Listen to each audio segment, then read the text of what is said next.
बताती हूँ। एक बार एक भिखारी घर से निकला भीख मांगने के लिए, लेकिन जैसे ही वो जा रहा था उसने सोचा कि पहले थोड़ा सा अपनी झोली में घर से ही डाल के चलता हूँ, क्योंकि बाहर जब लोग देखेंगे कि इसके पास पहले से ही है तो वो मुझे भिक्षा डाल देंगे।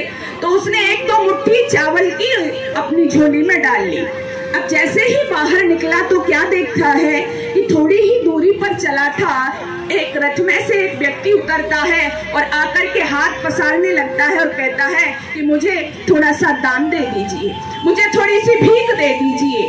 अब उस भिखारी के आश्चर्य का ठिकाना नहीं रहा, उसे तो अभी कहीं भीख मिली नहीं थी, वो तो एक दो मुट्ठी अपने घर से डाल करके लाया था। उसने कहा मेरे पास कहाँ है भीख, लेकिन वो व्यक्ति तो हाथ जोड़े खड़ा है, नहीं थोड़ी सी भीख दे, एक मुट्ठी दे दीजिए। उसने कहा ना मेरे पास नहीं है इतना। आखिर में उस व्यक्ति ने कहा कि ज्यादा नहीं तो कुछ दाने ही मुझे दे दीजिए। जब इतना कहा तो भिखारी ने कुछ सोचा समझा, बोला ठीक है, और उसने वो जो उसकी जो झोली में भीख थी, चावल थे, उसमें से 10 दाने निकाले और निकाल करके उस व्यक्ति को दे दिए।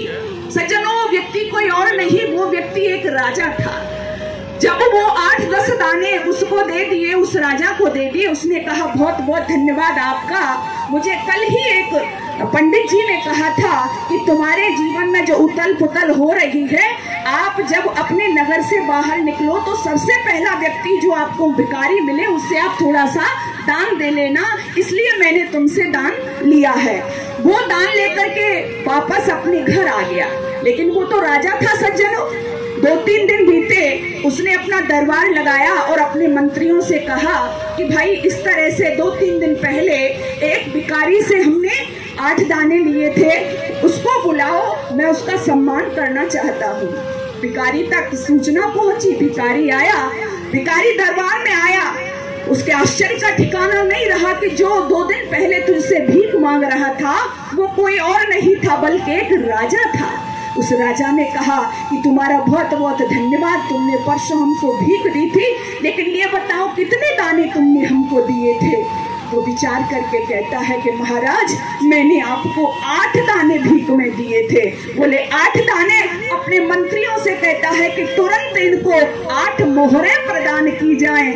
8 मोहरें मंत्रियों ने ला करके दे दी, लेकिन भिखारी अब पश्चाताप की अग्नि में जलने लगा। वो सोचता है काश मैंने राजा को एक मुट्ठी चावल पहले दे दिए होते तो आज मेरी दशा और दिशा दोनों ही बदल जाती। सज्जनों, मेरे कहने का भाव ये है कि ये दान कभी भी खाली नहीं जाता है। आप जितना देते हो उससे दुगुना तिगुना 4 गुना बढ़ करके आपके पास वापस आता है। केवल विचार बनाइए देने का, भाव अपने अंदर लाइए देने का।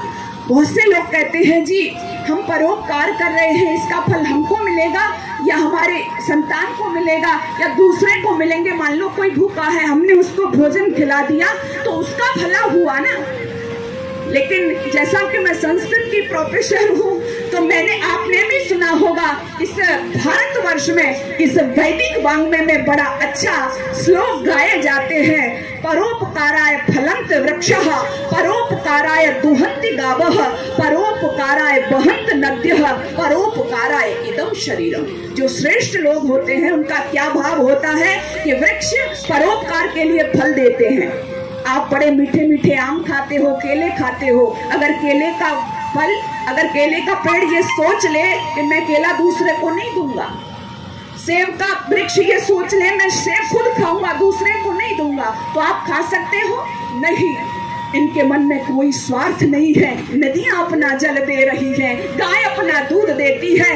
वैसे ही जो परोपकारी जीव होते हैं वे बिना किसी स्वार्थ भाव के सेवा किया करते हैं, परोपकार किया करते हैं।